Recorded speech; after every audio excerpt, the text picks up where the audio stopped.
Andréia Dayala Valva, líder PSOL na Câmara. É daqui?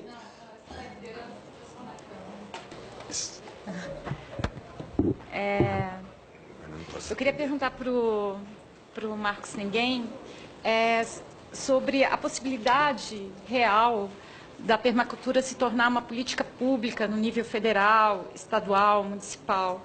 Saiu uma dissertação agora quentinha da Exalc sobre, o título é Caminhos e Perspectivas para a Popularização da Permacultura no Brasil. E o autor ele realizou dezenas de entrevistas e tal, e a questão da política pública, né, a possibilidade de política pública foi uma das questões mais recorrentes.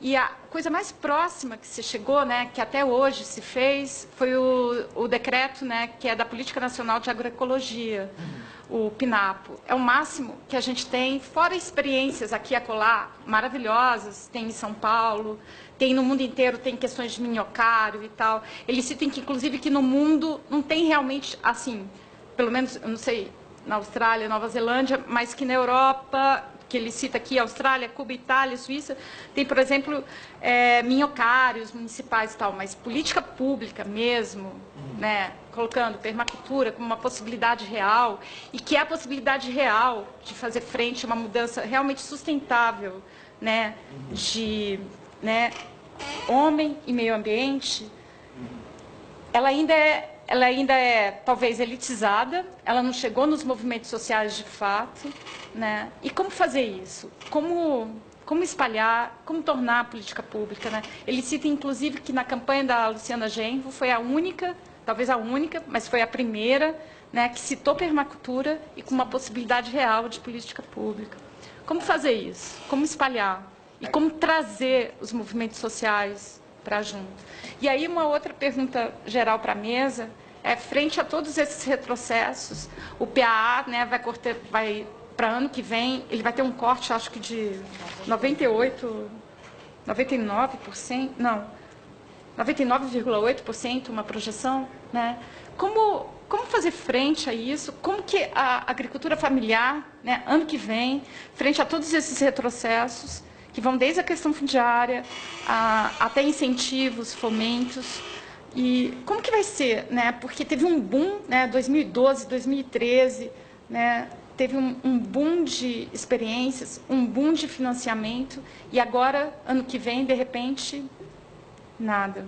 Então, essa é uma pergunta geral, como a gente fazer frente? E frente a todos esses retrocessos que estão aqui, principalmente na questão do agrotóxico, né? Que a qualquer momento pode vir por medida provisória, está parado, por enquanto está em stand-by, uma possibilidade horrorosa de flexibilização do uso de agrotóxicos, né, que é extremamente perigosa.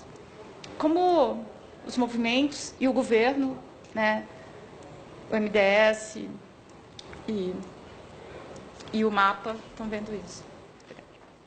Bom, então, assim, respondendo a sua primeira pergunta, quero agradecer, inclusive tinha anotado para falar, ia falar ainda também sobre esse livro, Uma Alternativa de Sociedade, né, que é justamente um pouco da história da permacultura no Brasil, do Djalma Neri, que é meu amigo pessoal também. Eu escrevi uma parte dos capítulos aí do Nordeste, que eu fui pioneiro na maioria dos estados do Nordeste, eu levei a permacultura, né, por exemplo, como a Paraíba.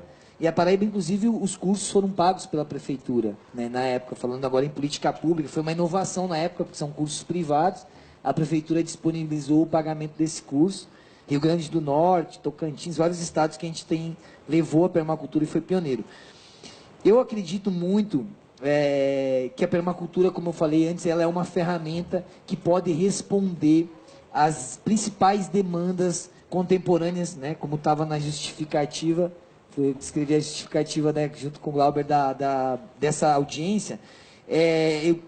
Um exemplo bem interessante, assim, o nosso sonho e a nossa luta é a gente criar um know-how, né, para que a gente possa chegar e pautar, por exemplo, com a Caixa Econômica, o financiamento do Minha Casa Minha Vida de bioconstrução, de bioarquitetura. Hoje a gente já tem precedentes, eu tenho casas construídas e outros empreendimentos que a gente construiu como empresa no Brasil inteiro, que foram feitas plantas, tudo certinho, com licenciamento na prefeitura, assim como tecnologia de saneamento, que a gente já aprovou em Secretaria de Meio Ambiente, já aplicou no Brasil inteiro, né? Então, existem esses precedentes. E esses precedentes, eles são bem importantes. Por exemplo, como a gente consegue, às vezes os arquitetos, inclusive, me perguntam, amigos meus, Marcos, como é que vocês conseguem licenciamento para construir uma casa de terra dentro da cidade? Eu falei, o Ministério do Meio Ambiente construiu junto com o INCRA casas de superadobe no Maranhão. Então, o próprio Ministério abriu um precedente para nós, como licenciamento é local, a gente dá um carteiraço dizendo, olha, se o Ministério pode fazer projeto com isso, a gente também pode. E isso é importante. Eu creio que nós só vamos conseguir colocar a permacultura como política pública conforme a gente vai abrindo, como hoje, né, a primeira vez nessa casa que a gente está debatendo permacultura de uma maneira oficial. Eu acredito muito em projetos na permacultura como política pública num sentido muito mais tecnológico, por exemplo, tratamento, saneamento ambiental. Muitas vezes a permacultura ela é uma solução para os governos e para empresas. Né? Então, eu vou dar um exemplo assim, já pegamos áreas que a prefeitura tinha que fazer um conjunto habitacional, mas estava muito próximo do rio, então o Ministério Público embarga, diz, não pode construir aí. Só que tem umas famílias que precisam dessas casas.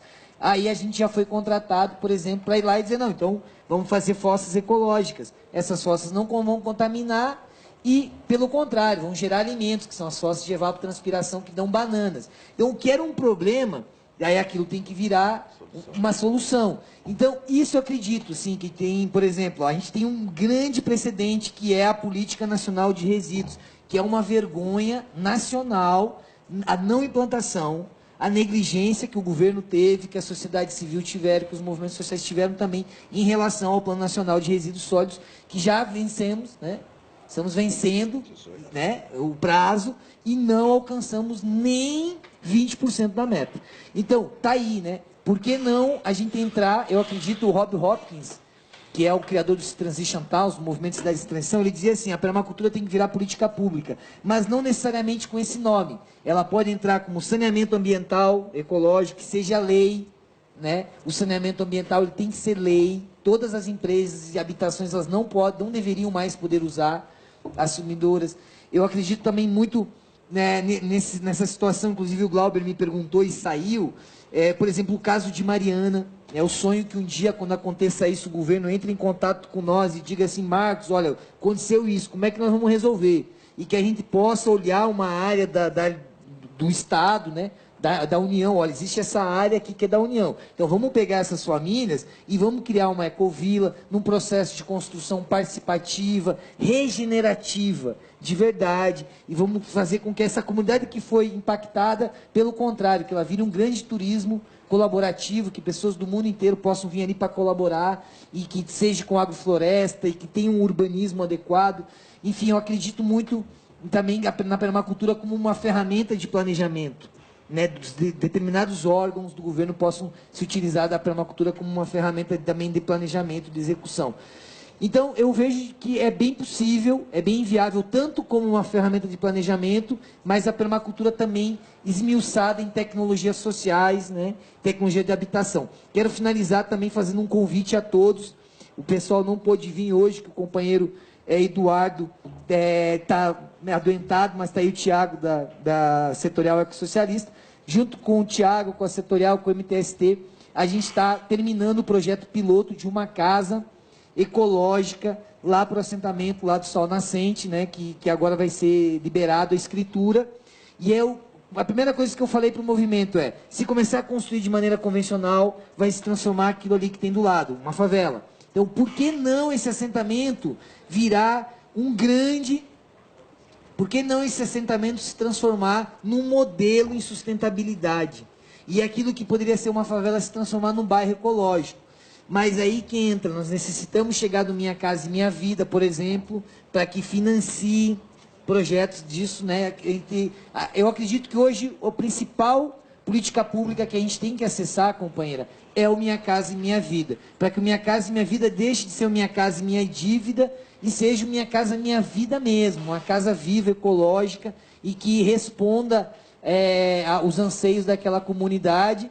Né? Então a gente vai estar fazendo daqui 1 mês e meio, mais ou menos, né, Tiago? que um mês e meio vai estar chegando as escrituras lá para o MTST. E nós vamos construir em forma de mutirão, convidando pessoas do Brasil inteiro para fazer o maior mutirão de construção que Brasília já viu, com mais de 200 pessoas do movimento de permacultura, mais os moradores, mais o MST. Vamos tentar juntar a companheirada toda para fazer um mutirão para mostrar que, se a política pública também não chega, nós não podemos ficar parados, nós temos que fazer a nossa parte. Então, basicamente, isso em relação aos avanços, eu só tenho uma coisa a dizer, fora Temer.